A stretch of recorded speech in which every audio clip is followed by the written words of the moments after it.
L'homme ne vivra pas de pain seulement, mais de toute parole qui sort de la bouche de Dieu. Voici votre moment de méditation quotidienne.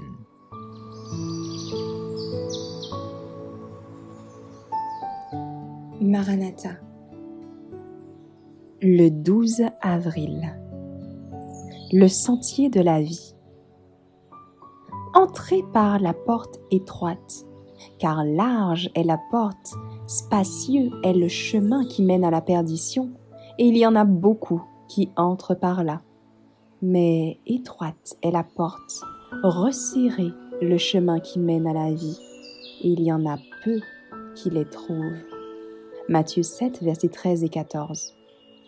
Christ nous invite à entrer dans le sentier étroit, où chaque pas requiert de l'abnégation.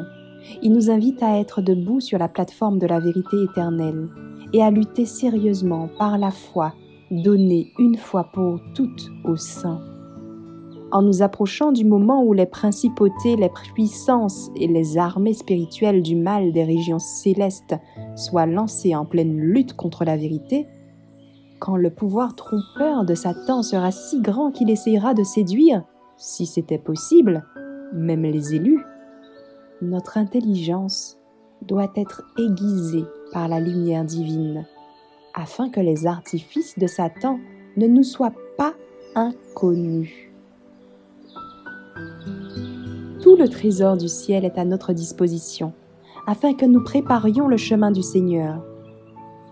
En nous donnant la coopération des anges, Dieu nous a rendu possible que notre tâche soit un succès merveilleux et glorieux. Mais le succès sera rarement le résultat d'un effort sporadique. L'influence de tous les membres d'Église est requise.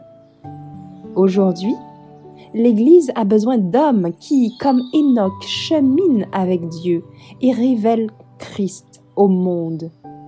Les membres d'Église ont besoin d'atteindre une norme plus élevée. Les messagers célestes attendent de se mettre en communication avec ceux qui renoncent à leur moi et dont les vies sont un accomplissement de ces paroles.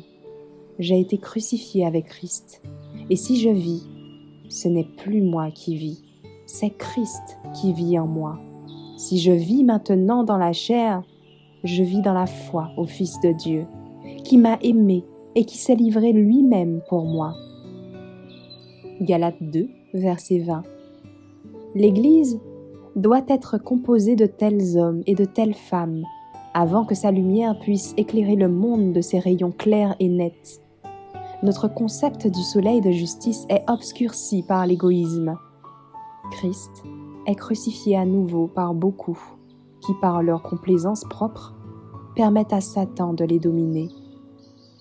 C'est le dessein de Dieu que tous soient éprouvés pour voir s'ils sont loyaux ou déloyaux aux lois qui gouvernent le royaume des cieux. Jusqu'à la fin, Dieu permettra à Satan de se manifester comme menteur, accusateur et homicide. De cette manière, le triomphe final de son peuple sera davantage mis en valeur et plus glorieux.